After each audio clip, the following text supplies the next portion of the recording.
Essa prisão parece mais um cala-boca. Essa prisão parece mais uma forçação de barra para que ele silenciasse e confirmasse a versão oficial dos fatos, originalmente declarada, por meio de decisões que calam vozes, praticando censura da direita no Brasil, e nós teremos um ministro que não tem competência, que não tem atribuição, que jamais recebeu uma distribuição aleatória por sorteio do caso, decidindo esse caso, contrariando todo... E olhem esta notícia, Moraes teve uma atitude que ninguém esperava. Urgente, Moraes ordena a soltura de Mauro Cid. O ministro Alexandre de Moraes do Supremo Tribunal Federal ordenou nesta sexta-feira a soltura do tenente-coronel do Exército Mauro Cid, que serviu como ajudante de ordens do ex-presidente Jair Bolsonaro. Cid estava detido no batalhão da Polícia do Exército em Brasília desde março, quando sua prisão ocorreu durante um depoimento ao Supremo após as vistas. Veja revelar áudios que Cid criticava a atuação do Moraes e da Polícia Federal. O militar havia assinado um acordo de colaboração premiada após sua prisão no contexto das investigações sobre fraudes e certificados de vacina contra a Covid-19 e um suposto golpe de Estado, planejado nos altos escalões do governo Bolsonaro. Moraes, ao ordenar a soltura, também manteve a validade do acordo de delação assinado por Cid, confirmando os termos durante a audiência de prisão.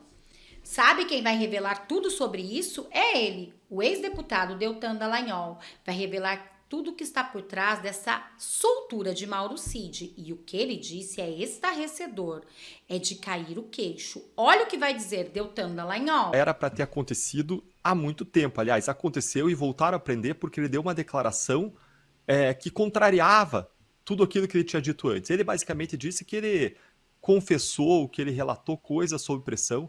Lembrem que ele disse em vídeos que foram gravados, expostos, de modo espontâneo, ele disse, conversando com outra pessoa, mandando áudios de celular, ele havia dito que o Alexandre de Moraes se tornou a lei, que não existe mais Constituição, lei no Brasil, que agora o Supremo é a lei, que eles tinham uma história pré-definida, eles só estavam como procurando peças para encaixar nessa história, para construir a narrativa, para gerar a condenação de pessoas, eles já tinham um alvo definido, ele veio expor toda essa série de ilegalidades em público.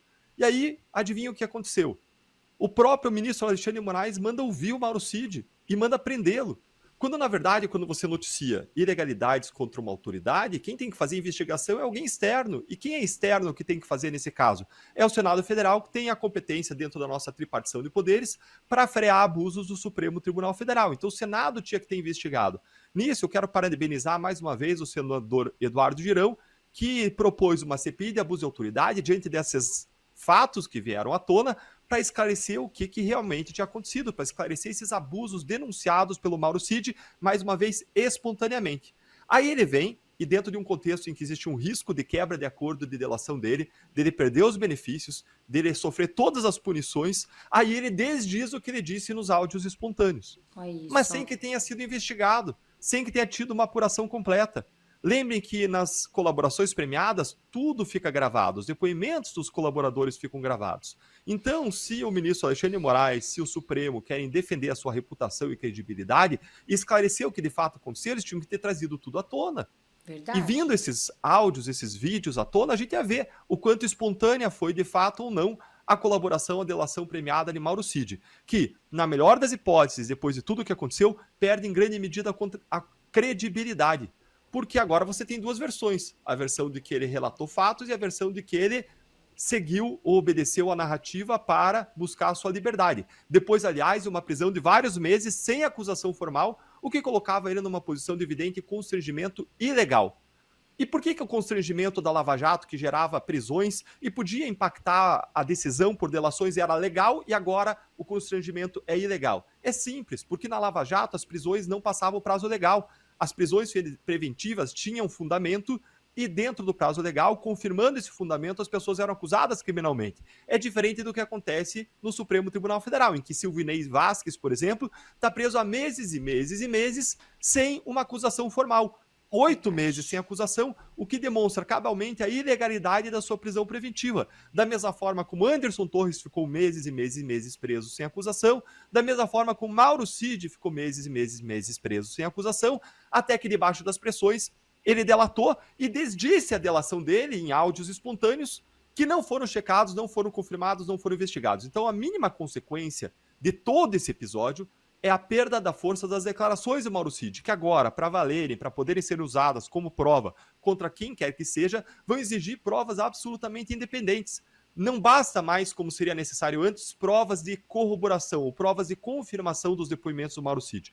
Diante desse diz, não diz, desse diz, se desdiz, diante disso agora são necessárias provas independentes para que alguém possa convencer o público, um juiz, um julgador isento do que realmente aconteceu. Agora, a questão que fica, nós teremos de fato um julgador isento ou nós teremos um ministro que não tem competência, que não tem atribuição, que jamais recebeu uma distribuição aleatória por sorteio do caso, decidindo esse caso, contrariando todas as regras de imparcialidade, de isenção nacionais e internacionais, dentro do que a gente chama de um tribunal de exceção, que é um tribunal excepcional, criado excepcionalmente para julgar determinadas pessoas e fatos, escolhido a dedos para, como se vê claramente, perseguir politicamente uma direita, perseguir politicamente personagens que são líderes da direita, que é o que a gente tem visto há muito tempo e denunciado aqui por meio de buscas e apreensões sem fundamento, por exemplo, que caracterizam um fishing expedition, por meio de decisões que calam vozes, praticando censura da direita no Brasil.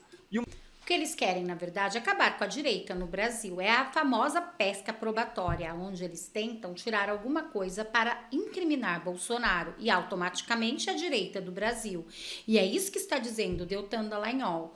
O alvo deles é eu e você, todos nós que somos apoiadores do presidente de coração Bolsonaro.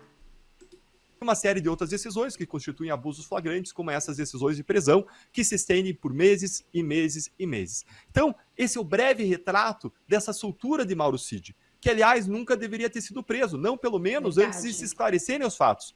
E se ele foi preso justamente para evitar que ele insistisse na versão espontânea declarada por áudio? Essa prisão parece mais um cala-boca. Essa prisão parece mais uma forçação de barra para que ele silenciasse e confirmasse a versão oficial dos fatos originalmente declarada e desconfirmasse a versão declarada espontaneamente em áudios para terceiros. Realmente, né, Deltan Dallagnol aqui disse tudo, revelou toda a verdade por trás. O alvo foi o que eu disse, é eu e você, apoiadores do presidente Bolsonaro.